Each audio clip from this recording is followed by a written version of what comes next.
Radio Publique Africaine.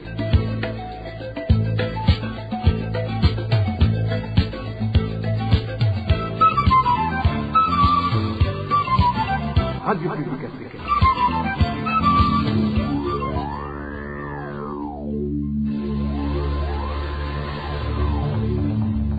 C'est le moment de suivre le journal parlé en français. À la présentation, Eloge Divin, les méchants. Merci d'écouter la radio publique africaine. Bonsoir et bienvenue dans le journal de ce 28 septembre 2024, dont voici les grands titres.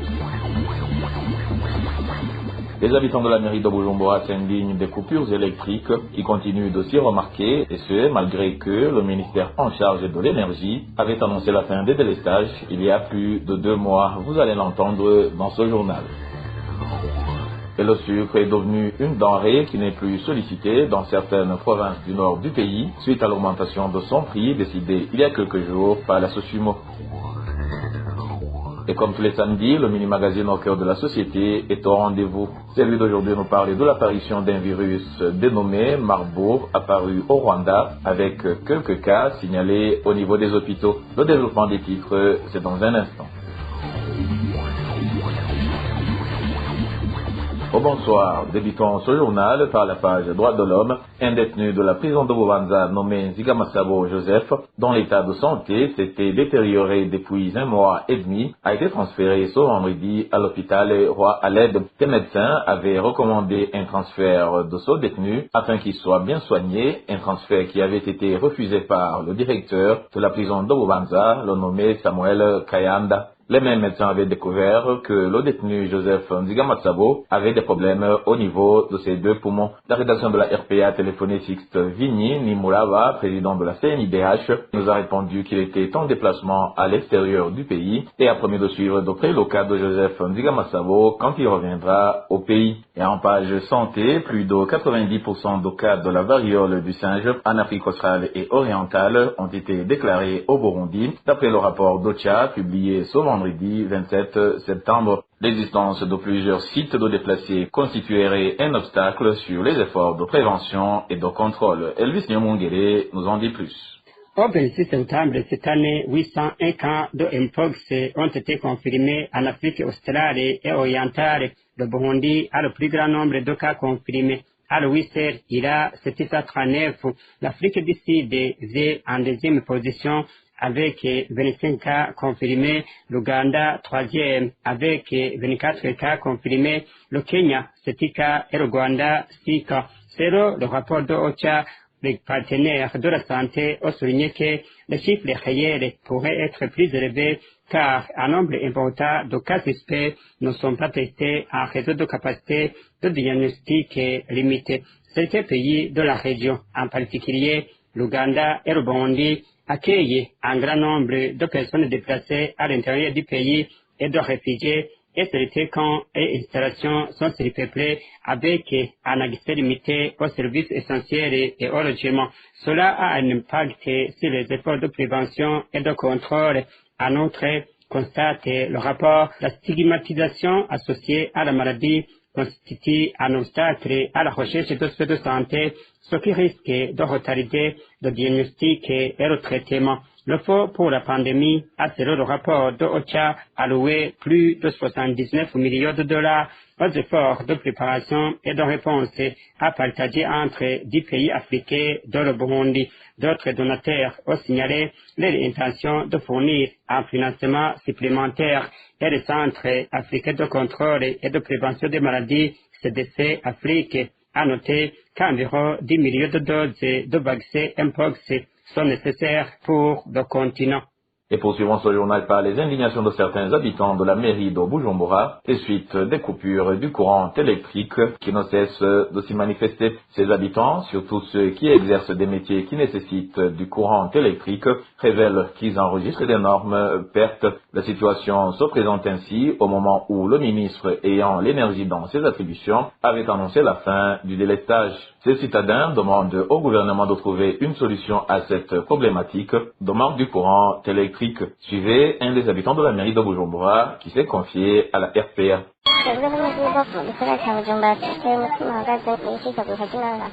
Nous, les habitants de la municipalité de Bujumbura, sommes préoccupés par des coupures intempestives du courant électrique et qui nous causent beaucoup de pertes dans nos activités quotidiennes. On serait entre autres ceux qui exercent le métier de soudure, ceux qui travaillent dans des salons de coiffure ou salons de beauté pour les femmes, ceux qui exercent dans des cafétérias où beaucoup de produits comme le lait se gâtent dans les frigos. Les gens passent toute la journée sans travailler parce que le courant est coupé depuis 8 heures du matin et revient vers 18 heures. Nous sommes alors inquiets que la régie des eaux ne puisse pas tenir sa promesse car elle avait certifié que le délestage reprendra après 3 ans, mais nous voyons qu'il y a interruption du courant électrique à plusieurs reprises. Cela nous empêche donc à vaquer à nos activités habituelles et nous rentrons à la maison sans toutefois amener de rations suite à ces coupures de courant. Nous demandons ainsi au gouvernement et autres responsables des habilités de s'activer pour vérifier la cause de ces coupures du courant électrique.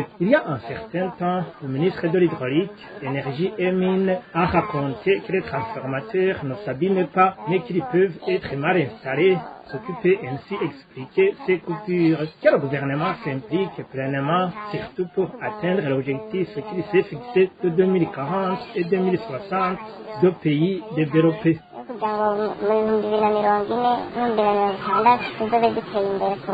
Vous saurez qu'en date du 10 juillet 2024, Ibrahim Ouizeye, ministre de l'Hydraulique, de l'Énergie et des Mines, avait déclaré que l'ajout de 34 MW fournis par les barrages de Kabou 16 et de Sumo devrait mettre fin aux interruptions régulières de l'alimentation électrique. Et quittons Bujumbura pour nous rendre à Gitega où les conducteurs de véhicules de transport en commun et de mototaxis sont accusés de charger à bord de leurs engins un nombre surélevé de clients. Par conséquent, les accidents routiers sont causés par ce mauvais chargement. Innocent Valentin, Singilangabo nous en dit plus. L'ensemble des lois et règlements relatifs à l'utilisation de la route en province Gitega ne sont pas respectés. Les conducteurs de véhicules de transport en commun et taxis-motos en province Gitega violent sciemment la loi routière en déplaçant plusieurs personnes non autorisées. Les habitants de Gitega affirment que cette violation de la loi routière se fait en complicité de certains policiers qui reçoivent des pots de vin. Ici, dans la ville politique de Gitega, la loi n'est pas respectée. Tout d'abord, les taxis-motos déplacent 4 personnes, voire même 5. Les sièges de la voiture Probox destinés à siéger 3 personnes, ils sont occupés par 4 personnes. Les places de derrière dans un minibus qui étaient destinées à être occupées par 4 personnes, elles sont actuellement occupées par 5 personnes. Les conducteurs des véhicules de transport en commun viole la loi au regard de la police. Lorsqu'un policier arrête un véhicule en mauvais chargement, un chauffeur lui donne 2000 ou 5000 francs bout et il continue son voyage. Ce mauvais chargement cause souvent des accidents routiers et par conséquent, les passagers ne reçoivent pas des suivis médicaux offerts par les assurances car les chauffeurs sont fautifs. On remarque beaucoup d'accidents routiers actuellement. En cas d'accident, la victime n'est pas reconnue par l'assurance car le chauffeur est fautif. Nous apercevons des motos qui déplacent 4 et 5 personnes au lieu d'une personne reconnue par la loi. La rédaction de la radio RPA n'a pas pu joindre le gouverneur de la province Gitega et le commissaire provincial de police, le colonel Évariste Abogolimana, pour s'exprimer à ce mauvais comportement des conducteurs de véhicules de transport en commun. RPA.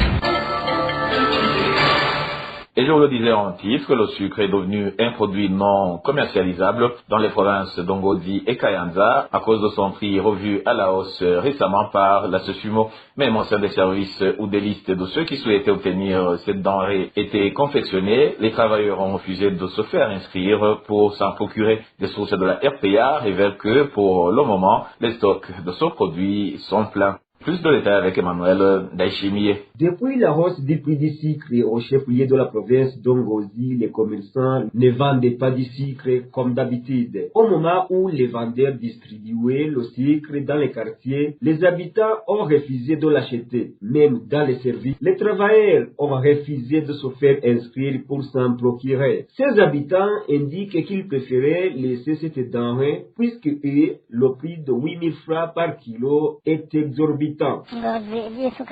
À Ngozi, le sucre est devenu un casse-tête. On dirait qu'il n'existe plus parce que personne ne le réclame depuis sa hausse de prix. Même dans les services, les travailleurs ont refusé de se faire enregistrer pour s'en approvisionner. Le sucre n'est plus vendu de peur d'affronter son prix. Avant, on pouvait rencontrer des commerçants avec des sacs de sucre pour aller le fournir dans les quartiers. Mais pour le moment, on ne voit personne avec au moins un petit sachet contenant ce produit. Le sucre est maintenant acheté par des gens qui fabriquent des boissons prohibées appelées Ikibarbe et ces derniers sont obligés de majorer le prix par bouteille. Même de son cloche au chef-lieu de la province Kayanza, le sucre est disponible, mais il ne coule pas. Les habitants se sont fait inscrire pour s'en ravitailler à 3 500 francs et après que le gouvernement ait augmenté le prix du sucre, ils se sont désistés. Ils ont refusé d'ajouter de l'argent. Pour le moment, à Kayanza, les stocks de sucre sont remplis. La province de Kayanza a été dernièrement ravitaillée en sucre. Il y a des gens qui s'étaient fait enregistrer pour acheter ce sucre à 3 500 francs et après l'augmentation de son prix, ont refusé de récupérer ce sucre. Pour le moment, le sucre est abondant dans les stocks. Ces habitants des provinces du nord du pays demandent au gouvernement d'annuler la mesure d'augmentation du prix du sucre puisqu'ils n'ont pas les moyens de l'acheter à cause de son prix exorbitant. Merci à toi Emmanuel Daishimiye. Et des habitants de la zone Nyakabiga, située en mairie de Bujumbura, demandent aux associations chargées d'enlever les immondices dans leur ménage de respecter le contrat qui les lie. Selon nos sources, les dites associations viennent de passer une longue période sans venir enlever les immondices, ce qui leur pousse à craindre d'attraper des maladies liées au manque d'hygiène. Le point avec Walter Quizera. Ça fait un peu près 2 mois que les associations chargées de l'évacuation des immondices dans la zone de Nyakabiga ne font pas leur travail. Cela a causé des montagnes d'immondices dans la dite zone. Cet habitant de la zone de Nyakabiga demande à ces associations de se dépêcher pour récupérer ces ordures avant qu'ils n'attrapent pas des maladies liées au manque d'hygiène. Nous, la population de la zone de Nyakabiga, demandons que les associations chargées de la collecte des immondices et de nos ménages accomplissent leurs devoirs en récupérant ces immondices à temps. Bientôt, c'est la saison pluvieuse, ces immondices seront presque partout. Donc, les maladies liées au manque d'hygiène vont apparaître dans les médias. Vous comprenez qu'avec la présence de ces maladies, c'est la population qui va souffrir. Pourtant, selon le contrat entre ces associations et la population de la zone de Nyakabiga, ces débris devraient être récupérés 2 fois le mois. D'où la réclamation des habitants du fait qu'ils ne comprennent pas pourquoi ces associations n'honorent pas leurs engagements. Malgré son retard, cette association chargée de déplacer les immondices s'était convenue avec la population de la zone de Nyakabiga que ces déchets vont être évacués au moins 2 fois par mois. Mais pour le moment, un mois et demi, voire 2 mois peuvent passer sans que ces associations ne viennent accomplir le travail. Nous demandons qu'elles arrivent avant que la situation ne dégénère. Ces derniers jours, certaines de ces associations chargées de la collecte de ces immondices dans la zone de Nyakabiga avançaient que c'est la pénurie du carburant qui est à l'origine des retards enregistrés dans la récupération de ces immondices. Une raison que la population qualifie de sans fondement dans la mesure où même en cas de disponibilité du carburant, aucune association n'est venue pour prendre ces immondices. La rédaction de la RPA n'a pas pu joindre les responsables de ces associations pour donner des éclaircissements à propos des grognes de ces habitants de la zone de Nyakabiga. Et c'est le moment de suivre le mini-magazine au cœur de la société. Celui d'aujourd'hui nous parle de l'apparition du virus Marburg au Rwanda avec quelques cas signalés au sein des hôpitaux. Au cœur de la société vous est présenté par Pierre Gahungu.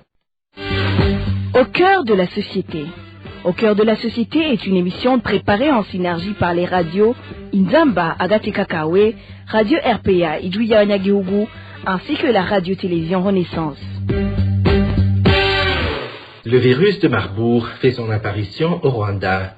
C'est une nouvelle menace pour la santé publique qui s'ajoute à d'autres comme la variole du singe. Le ministère rwandais de la Santé publique se dit prêt à contenir cette épidémie. Au cours de ce mini-magazine Au cœur de la société, de ce samedi 28 septembre 2024, nous allons évoquer les symptômes de cette maladie virale, les mécanismes de prévention, ainsi que les comportements que la population doit adopter pour limiter les risques de propagation. Au cœur de la société vous est présenté par Pierre Garongo. Bienvenue. Dans une déclaration récente publiée par le ministère rwandais de la Santé publique, il a été confirmé que des cas du virus de Marburg ont été détectés dans différents hôpitaux du pays. Le communiqué précise que des mesures strictes de prévention ont été immédiatement mises en place pour isoler les patients et éviter une transmission plus large. Des équipes médicales sont mobilisées pour identifier les personnes ayant été en contact avec les malades et intensifier la sensibilisation dans les zones touchées. Le ministère a également rappelé que cette maladie ne se transmet pas par voie aérienne, mais principalement par contact direct avec des fluides corporels infectés. Dans l'après-midi de ce samedi, le ministre de la Santé publique, Dr Sabin Nsanzimana, a rassuré que, avec les partenaires du Rwanda, ils sont à l'œuvre pour maîtriser cette épidémie, malgré les dégâts qu'elle a déjà causés, avec 6 décès et 20 cas détectés. Mu Rwanda hamaze kugaragara icyorezo cy'indwara y'umuriro mwinshi iterwa na virusi ya Marburg. Turabarura abantu 20 barwaye. Au Rwanda s'est manifestée la fièvre hémorragique à virus Marburg. 20 personnes ont été contaminées et 6 autres ont été emportées par cette maladie. La plupart des patients et des personnes décédées étaient parmi les agents de santé, surtout ceux qui travaillaient dans les urgences. Au niveau du ministère de la Santé, d'autres institutions étatiques et des partenaires, nous sommes en train d'identifier les personnes qui ont été en contact avec les patients ou les personnes décédées. La transmission de ce virus se fait à travers des contacts avec du sang, des sécrétions du malade ou le partage du matériel ou des habits utilisés par le malade. Quand tu attrapes la maladie, la période d'incubation peut varier entre 3 jours et 3 semaines. La maladie à virus Marburg est une maladie grave, souvent mortelle. Nous sommes en train de tout faire pour que les cas suspects soient dépistés à temps et les patients soient suivis pour éviter qu'il y ait des cas graves ou des décès supplémentaires liés à cette maladie. Parmi les symptômes de cette maladie, on peut citer une fièvre élevée, des maux de tête, des vomissements, une diarrhée, etc. Nous faisons un suivi rigoureux pour tous les cas contacts dans un lieu déterminé, en présence des médecins prêts à intervenir en cas de besoin. Nous collaborons avec les organisations internationales pour lutter contre ce virus. Nous vous demandons de respecter les mesures de riposte, notamment en évitant de partager le matériel avec les cas suspects, en vous lavant les mains avec l'eau propre et le savon ou avec le désinfectant. Dans un contexte où les épidémies continuent de mettre à l'épreuve les systèmes de santé, le virus de Marburg s'ajoute à d'autres crises sanitaires, comme la variole du singe, qui ravage actuellement la région, et ce, après une pandémie de Covid-19 qui a frappé le monde de plein fouet. Les spécialistes de la santé s'inquiètent que si ce virus, connu pour son taux de mortalité élevé, venait à être signalé au Burundi, les répercussions seraient encore plus graves compte tenu des défis économiques majeurs qui secouent actuellement le pays. Les moyens limités pour contenir une telle épidémie et l'absence de ressources suffisantes pour traiter les cas pourraient aggraver une situation économique déjà critique. Et c'est ici que nous mettons un point final au mini-magazine Au cœur de la société d'aujourd'hui. Merci à vous tous de l'avoir suivi. Rendez-vous samedi prochain pour un autre numéro. Au revoir. C'était l'émission Au cœur de la société.